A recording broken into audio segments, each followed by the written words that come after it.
महोदय, मैं पूरे बिहार के 14 करोड़ जनता की ओर से माननीय प्रधानमंत्री जी को के नेतृत्व वाली सरकार के तीसरे कार्यकाल के उनके प्रथम आम बजट के लिए धन्यवाद देता हूं, साधुवाद देता हूं कि आपने बिहार के 14 करोड़ जनता की आकांक्षाओं को पूरा करने हेतु इस आम बजट में बहुत से प्रावधान किए हैं, एक्स्ट्रा पैकेज दिया है। इसके लिए आपको और आप हमारी वित्त मंत्री श्रीमती निर्मला सीतारमण जी को साधुवाद और धन्यवाद देता हूं।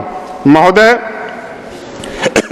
कुछ महीने पहले बिहार के अति पिछड़ों के मसीहा, अति पिछड़ों के लाल, गुदरी के लाल, बिहार के पूर्व मुख्यमंत्री आदरणीय कर्पूरी ठाकुर जी को प्रधानमंत्री जी ने भारत रत्न देने का काम किया है। इसके लिए मैं पूरे अति पिछड़ा और पिछड़ा समाज की ओर से माननीय प्रधानमंत्री जी को धन्यवाद देना चाहता हूं।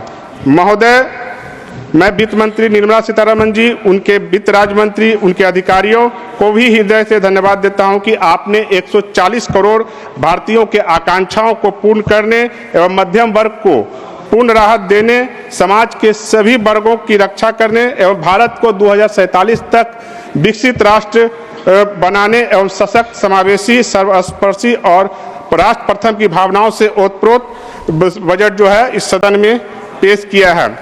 महोदय, अभी कुछ देर पहले मैं सुन रहा था, हमारे कांग्रेस के बड़े भाई, कांग्रेस के सांसद हैं जो पूर्व में केंद्र में मंत्री भी रहे हैं, अखिलेश जी, वो कह रहे थे, अभी सदन में नहीं है, वो कह रहे थे कि बिहार में इस तरह सदस्य वो सदन में नहीं है, लेकिन सदन के में नहीं है सर। सदन का नियम ये है सर कि जो वक्ता बोले जी, उसको कम से कम उसके बाद में जो दूसरा वक्ता बोले तब तक उसको सदन में रहना चाहिए। ये संसदीय परंपराओं में है। आप बात करिए। बढ़िया जी जी बोलिए। ठीक है सभापति, ठीक है उप सभापति महोदय, मैं बिहार जैसे आकांक्षी राज्य से आता हूं महोदय। 2005 के पहले बिहार में 50 वर्ष, लगभग 50 वर्षों तक यूपीए की सरकार ने वहां शासन किया, जिसमें कांग्रेस ने सबसे अधिक शासन किया, और 90 से 2005 के दशक में आरजेडी का शासनकाल रहा। उसमें कांग्रेस और कम्युनिस्ट जो है साथ मिलकर बिहार में सरकार चलाती थी महोदय। उस कालखंड को, हम तो बहुत छोटे थे, लेकिन उस कालखंड को जब हमारे घर के बुजुर्ग, जब हमारे घर के लोग बताते हैं तो सुन के रूह कांप जाता है महोदय। वहाँ उस समय जो हाईकोर्ट को भी ये बोलना पड़ा था कि बिहार में जो है ये शासन नहीं, यहाँ जंगल राज है, और उस जंगल राज के पुरोधा कांग्रेस और आरजेडी वाले हम लोगों को, भारतीय जनता पार्टी वाले को नसीहत देने का काम करते हैं महोदय।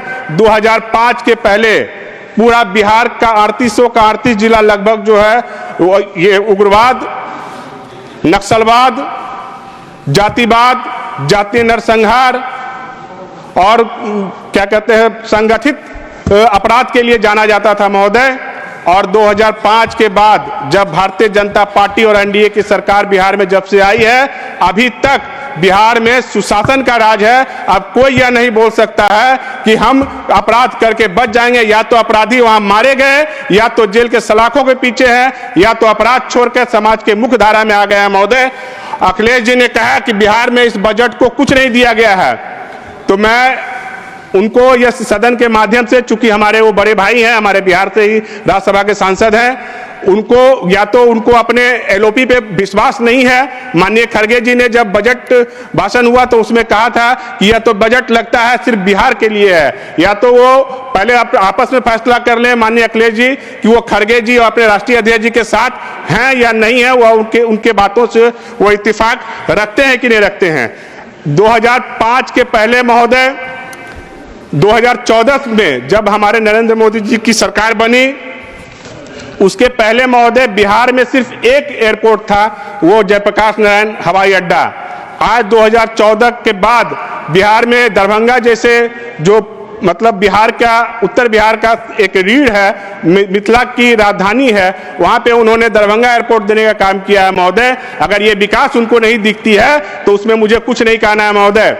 आजादी के बाद से पूरे ये सिर्फ 7 एम्स था महोदय। उस 7 एम्स में 6 एम्स जो है माननीय पूज्य अटल बिहारी वाजपेयी जी के समय में बना, और अभी पूरे हिंदुस्तान में 23 एम्स है महोदय, जिसमें 2 एम्स सिर्फ बिहार को भारत सरकार ने, अब नरेंद्र मोदी जी ने देने का काम किया। अगर यह विकास कांग्रेसियों को और आरजेडी वालों को नहीं समझ में आता है तो इससे मुझे कुछ नहीं कहना है महोदय। पूरे बिहार में गंगा ब्रिज, बिहार को 2 भागों में बांटा जाता है, उत्तर बिहार और दक्षिण बिहार। उत्तर बिहार में जो है जोड़ने के लिए सिर्फ एक हाजीपुर से होते हुए जो राजेंद्र सेतु पुल था महोदय, जो 1980 के दशक में बना हुआ था, उसके बाद अभी जो है बक्सर, एक पुल जो है बक्सर से उत्तर बिहार के जोड़ने के लिए बक्सर से गंगा ब्रिज पे करोड़ों रुपए की लागत से माननीय नरेंद्र मोदी जी की सरकार में वो ब्रिज बनकर तैयार हुआ महोदय। कोलवर पुल जो कि जिसमें अंग्रेजों के जमाने से ही सोन नदी पे एकमात्र अंग्रेज के जमाने से पुल हुआ करता था, हमारे नरेंद्र मोदी जी की सरकार आने से 2014 के बाद वहां पे करोड़ों की लागत से जो है वो कोलवर का जो ब्रिज बनकर तैयार हुआ है। अगर वो कांग्रेसियों को नहीं दिखता है तो ये हमारे प्रॉब्लम नहीं है, उनके चश्मे का नंबर का बदलाने का जरूरत है महोदय। आप सुन लीजिए महोदय, से बेगूसराय जो को जोड़ने के लिए जो सिमरिया घाट है, जहां अर्ध कुंभ, जैसे वहां अर्ध कुंभ का मेला लगता है, वहां राष्ट्र कवि रामधारी सिंह दिनकर जी की जन्मभूमि हुई है महोदय, उनको जोड़ने के लिए सिर्फ एक राजेंद्र सेतु था जो कि जर्जर स्थिति में था। अभी करोड़ों की लागत से मोकामा और बेगूसराय को जोड़ने के लिए, जो उस मोकामा से जो बेगूसराय पार करेंगे तो सीधे सीमांचल तक, नेपाल के बॉर्डर और बांग्लादेश के बॉर्डर तक जाने के लिए अभी नरेंद्र मोदी जी की सरकार में वहां करोड़ों की लागत से वहां ब्रिज बना है महोदय। अगर ये विपक्षियों को समझ में नहीं आता है ये बिहार का विकास है तो इसमें मुझे कुछ नहीं कहना है महोदय। मैं अपने प्रधानमंत्री जी को साधुवाद और धन्यवाद देता हूं कि इन्होंने मखाना बोर्ड बनाने का घोषणा किया है। मखाना महोदय जितना खाने में स्वादिष्ट है, जितनी पौष्टिकता उस मखाने में है, उसकी खेती करना उतना ही कठिन, उतना ही ये मुश्किल भरा होता है महोदय।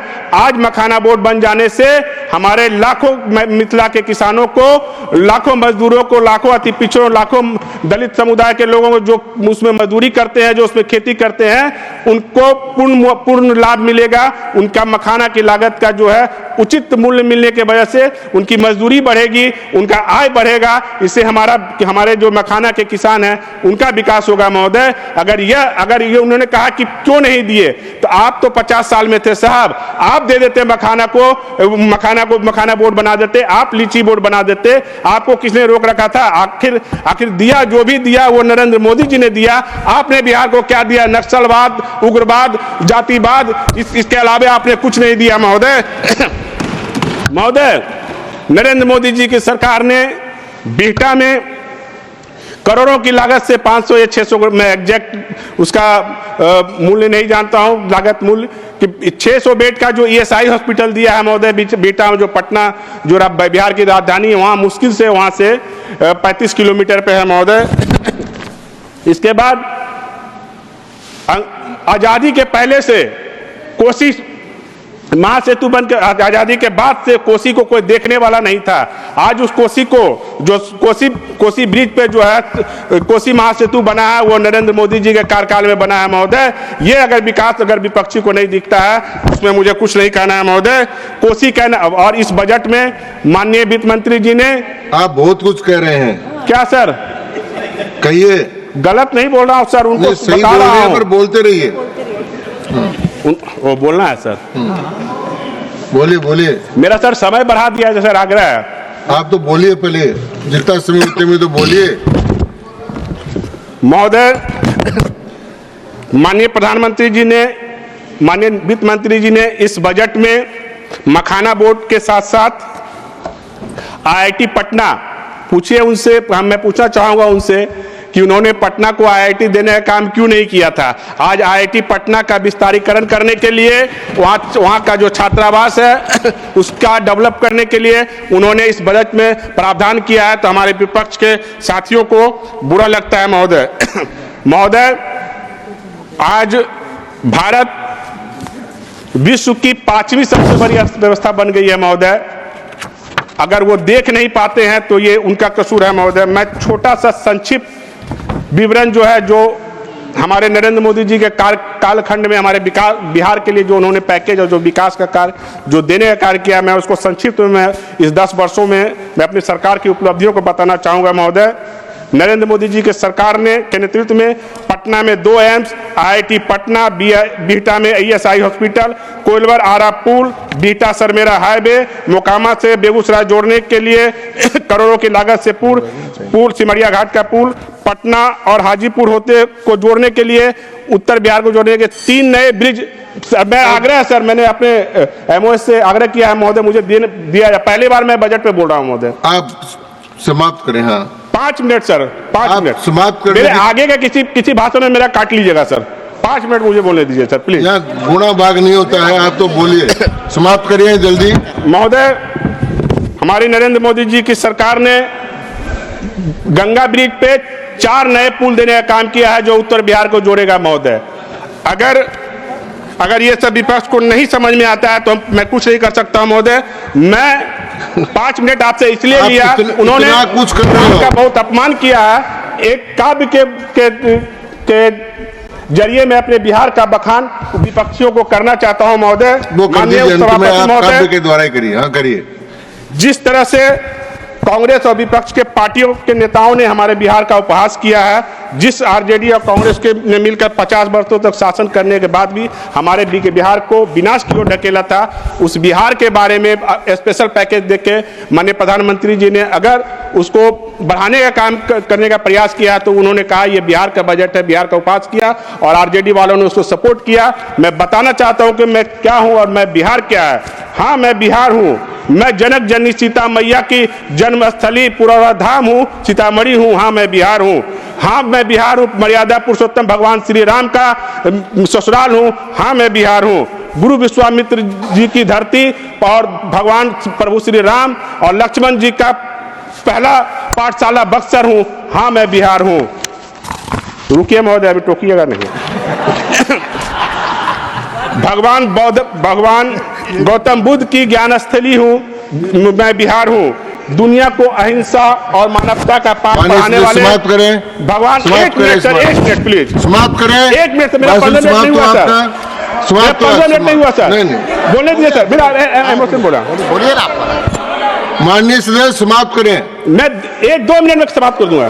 बोलिए आप समय बिना भेदभाव की मानवता की रक्षा करने वाले सिख धर्म के 10वें धर्म गुरु गोविंद सिंह महाराज जी का धरती हूं। मैं बिहार हूं। माननीय सदस्य समाप्त करें। पूरे सनातनियों के पूर्वजों का श्री राजीव शुक्ल, मैं समाप्त करें। समाप्त हो आपका भाषण।